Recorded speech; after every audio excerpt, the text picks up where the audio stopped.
Hey, what's up YouTube? This is Kyle with the Detail Company doing a review on T-Rex Racing adjustable kickstands. This particular model is for a 2007 through 2011 Honda CBR600RR. I just received this in the mail today. I wanted to go over a few things. It's got one set screw. Once you take that set screw out, it's going to allow this to be pulled out. It's got 2, 4, 5 different adjustments. It's supposed to accommodate up to a 3-inch lowering kit, which is what is currently on my girlfriend's Honda CBR600RR. It's a 2009 model. One thing that I did notice was that on this, the paint seems to be very thin. I've only tried to adjust it maybe 3 times, 4 times, and you can already see it's starting to wear away right here.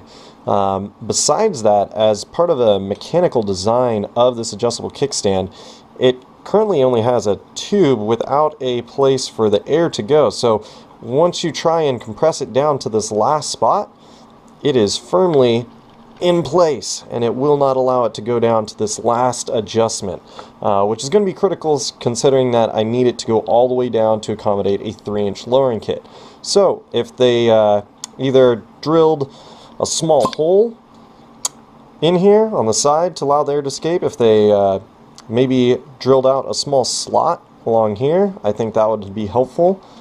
In the meantime, I'm going to contact them via email and see if they have any solutions for getting it down to the final adjustment here.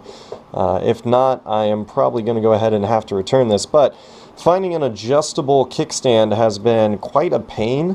I've gone and looked on eBay, on Amazon, and sure, you can get a billet, CNC adjustable kickstand that'll fit, but I don't want to entrust supporting my $7,000 street bike to a $30 or $40 kickstand, especially considering that all the weight's going to be bearing on this one part, besides the 2 tires, of course.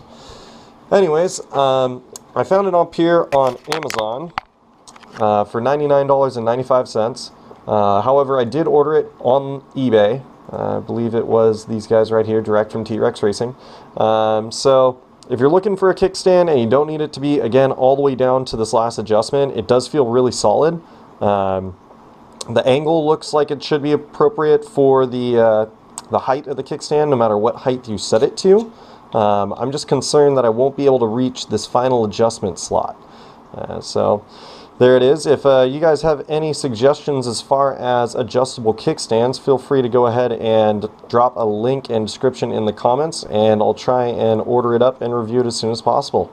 I'm going to go ahead and try applying some WD-40 onto the interior of the cylinder to see if I can't go ahead and ease the kickstand into that fully lowered position. Again, I've been having issues with it being actually get in there because I'm getting positive pressure from the air that's trapped in there. So let's see here. You can see it's working. I mean, really having to force this thing down, which I don't think I should have to be doing for a manufacturer's setting on a kickstand like this.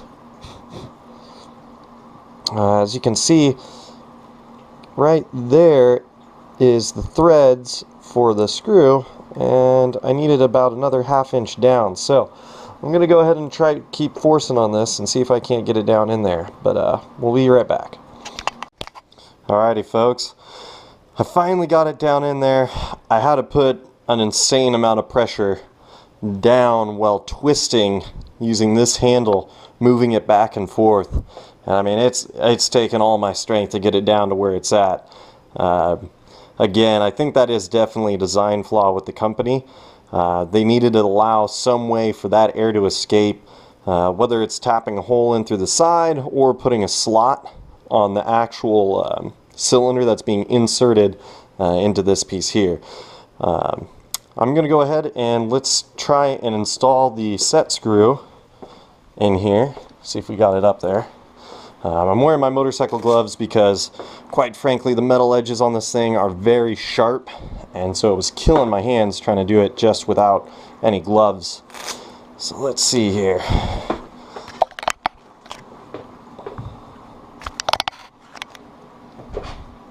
Got our set screw. Let's see if it's far enough in here. We of course don't want to be cross-threading this.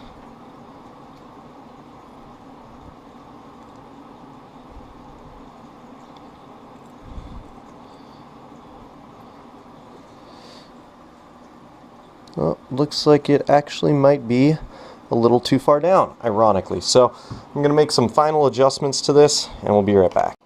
Alright, so from the looks of it, it should be able to thread right in there. However, when we try to attempt to back screw this, it doesn't seem to want to thread correctly. It just clicked, and that's as tight as I can get it with my fingers. Now, it's not really at an angle, but you never really want to force these things and cross-thread the threads that are down in the base. So we're going to go ahead and try and lightly screw this thing in here and see if we mess this thing up or not.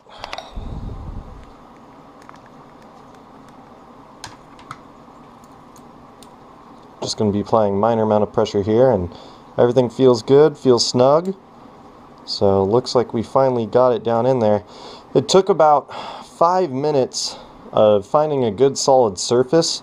I was using this thick table and the mouse pad to prevent any abrasion to the material or to the table, and I was really having to wrench with all my weight onto this, holding it like so, and then keeping your palm here and rotating it in a counterclockwise fashion, and then going and rotating it back clockwise, and just repeating that motion until I was finally able to get it down in there. It was incredibly hard, and just tightening this final bit here. So we did indeed get it to fit, so it will collapse down to that last setting, but damn, that was, quite frankly, a huge pain in the ass. So again, I'm not certain if this is going to be the same, if other customers rather are going to be experiencing the same problems as I did with this unit, but it was extremely hard to get it past the second to last hole and into this last setting.